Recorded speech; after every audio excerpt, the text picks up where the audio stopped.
So I just want to do this video. Uh, it is a commentary on Boyce Watkins' viewpoints on the well-intentioned white supremacist and racist.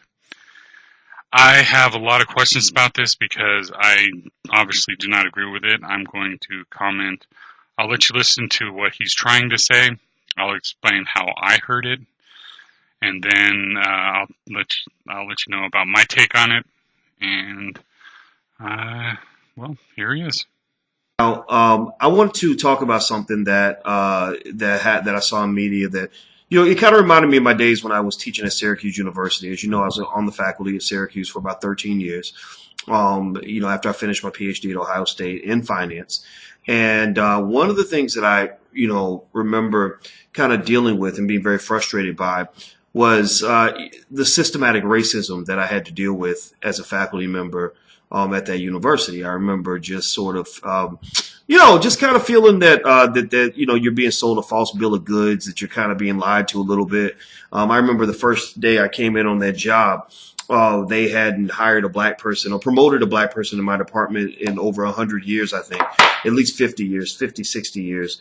There were no black people on the job. And I remember being surrounded, and I was surrounded by a lot of white people who really thought that they were good people. They really thought that they had figured this damn racism thing out.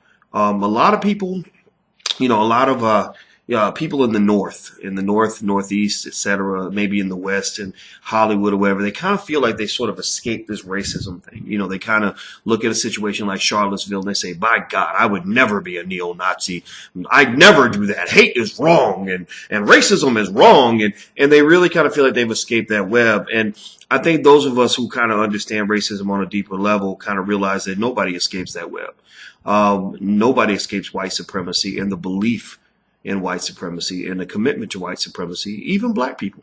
I know a lot of black people who are deeply committed to white supremacy. As my homeboy Cleo Monago, who was in our film Resurrecting Black Wall Street, said, he said there are a lot of black white supremacists. There are a lot of black people who truly believe that white people are better.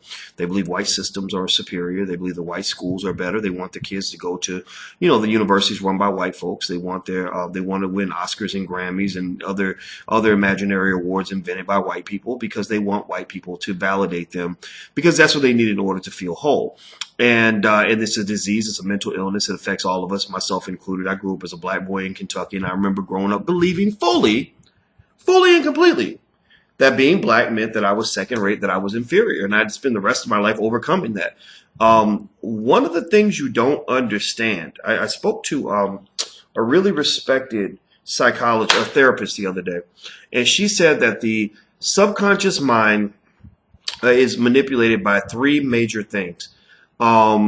Symbols, repetition, and trauma. Symbols, repetition, and trauma. Those are the three things that get your subconscious mind. So symbols of white supremacy are pretty much everywhere. They constantly remind you that white people are better. Everything you see in media, when you grow up as a little black girl, you see all the little white girls, on TV, and you want to be like the white women because you feel like that's what's going to make you better. So you start doing things. You start valuing lighter skin and the stringy hair and all that. The corporations that are run by whites, you see those as being superior, as being efficiently run, and you see black businesses as kind of being second rate. Universities, you see Harvard, Yale, Stanford as sort of the gold standard. And then you see HBCUs as kind of being maybe the crappy schools that you go to if you can't get into Harvard, Yale, or Stanford. So those are the symbols, and then you go deeper. You talk about repetition.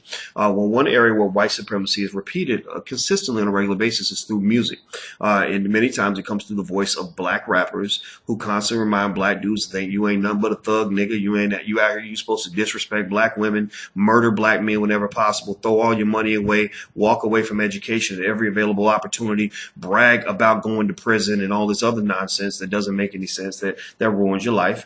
And so the repetition sinks in. And again, because we don't understand psychology, we think, oh no, it don't affect me. It ain't nothing but music. Well, ain't no such thing as ain't nothing but music. I mean, they call it programming for a reason. They call it programming for a reason. Trauma comes in the form of, just all kinds of experiences. I remember being traumatized when I was 15. And it was the one time in my life where I ever caught the fancy of a white girl or let her catch my fancy. Now, white girls have probably liked me since then, but I don't pay attention to that.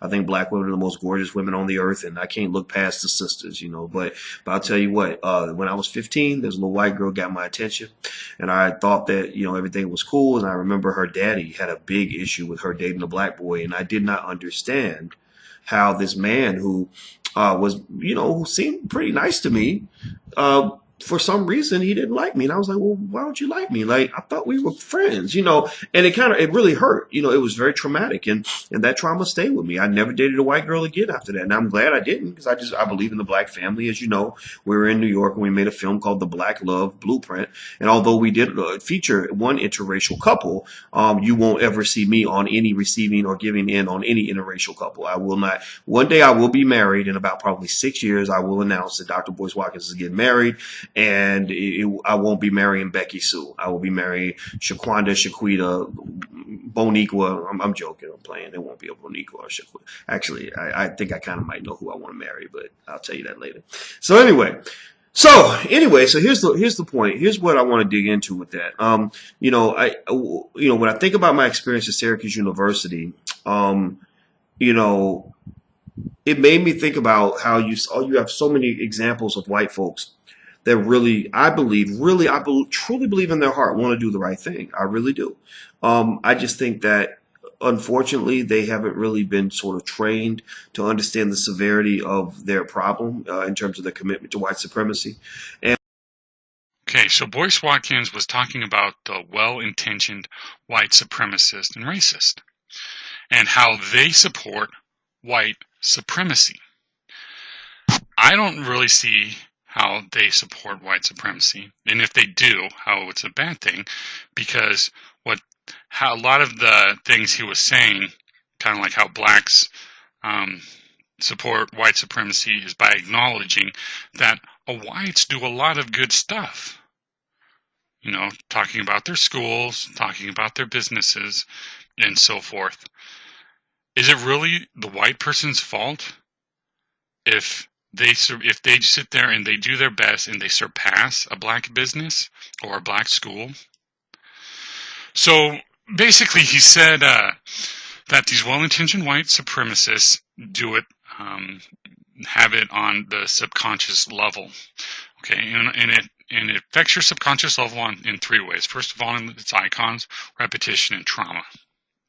Icons, I talked a little bit about this. Schools, white schools better than black schools.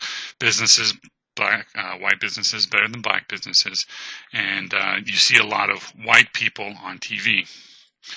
Okay, this is a bit of cherry picking about what he said, because he might have said some things that whites do very well. Okay, so they have great schools. Okay. Should they not be acknowledged for having great schools that they work hard on? Are their businesses, should they not be acknowledged for having great businesses that they work hard on? It's a bit of, you're talking about TV. This one I'm going to call BS on, because to say blacks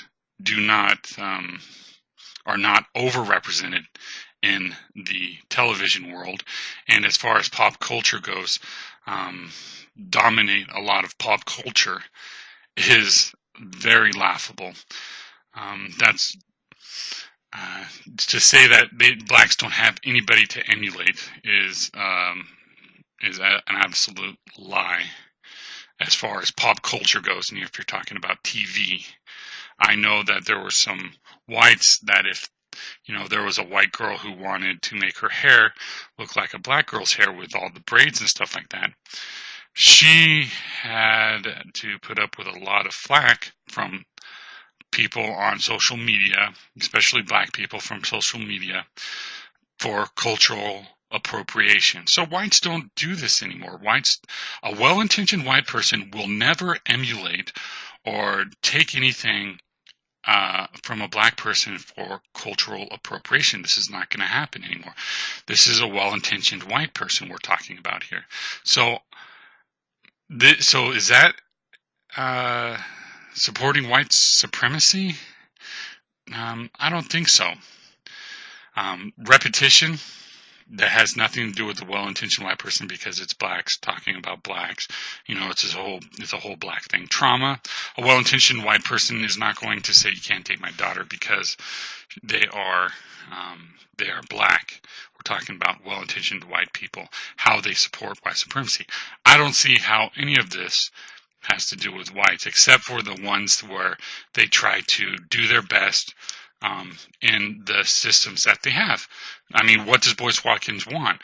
Do they want white people to not do as good so that blacks can catch up with white people? I mean, uh, it's just retarded what he's saying here. It's just absolute retardedness. Anyways, I don't even agree with what he says white supremacy is, because if he's talking about white supremacy, he's talking about things that white people have done and things that black people have done, and you compare the two. Who is superior? I don't agree with that at all. I agree with what he said as far as him thinking himself as a second-class citizen. If someone is out there trying to make you a second-class citizen or make you feel like a second-class citizen in some way, that is a white supremacist. Someone who believes you are a second-class citizen, that is a white supremacist. Those are supremacists. And we can see these through things like you don't blame a snake who bites you because that's who they are. Oh, we're morally superior than another race because that's just who they are. That type of thing we see as, I see as supremacy. I think it's also important for black people to kind of understand racism and kind of how it works and what it is. Racism and white supremacy is a system. It's not about how people feel and what people are thinking, whether or not somebody likes you. Racism and white supremacy is a system that is built on power imbalances. It's a system in which basically white folks have all the power, black folks don't have power, at least in those particular systems. Why do white folks have most of the money in America and black people don't? Well, it's because white people spent 400 years stealing stuff from black people. Slave labor was one of the major driving forces in the great wealth of this country. So therefore, the United States government and all people connected to it owe black people probably about $14 trillion. That give or take a trillion or two. I don't think they're ever going to repay, because they're never going to even repay the national debt, which is about 20 trillion. So I personally think that they're never really going to pay reparations, but I do think that we should fight for reparations. In fact, at the All Black National Convention, the theme of the convention is going to be reparations. That's what we're going to talk a lot about. So I hope you'll come by and join the conversation. Now, so what you have to kind of realize is that when you talk about these systems and these processes, and this might be, something good for a Lady Gaga to kind of understand, is that, if you really want to sort of, if you are a person that wants to do your best to help address racism, well, the first thing you got to do is kind of acknowledge that you got ahead, your people got ahead by stealing somebody else's shit. This part I can't really comment on as due to time. I just want to say I didn't steal anything. It's kind of like a guy coming over and saying, well, it looks like your grandfather stole from my grandfather, and now I want you to pay me money. Okay, that's crap. And no, that's not going to happen. Reparations is crap. And as far as the government and all that other stuff, these systems, blacks benefit as much as whites benefit from it. I don't see how whites benefit from. I could probably see only about really maybe 0.01% of the people today actually have the benefit from the slavery, from the money of the slavery back then. I think Stephen Molyneux talks greatly about going from, families going from rich to poor very easily. But anyways, this was crap, and it's not going to happen. Shut up, boys. Anyways, I wish I could talk about it longer. I'm not going to, though.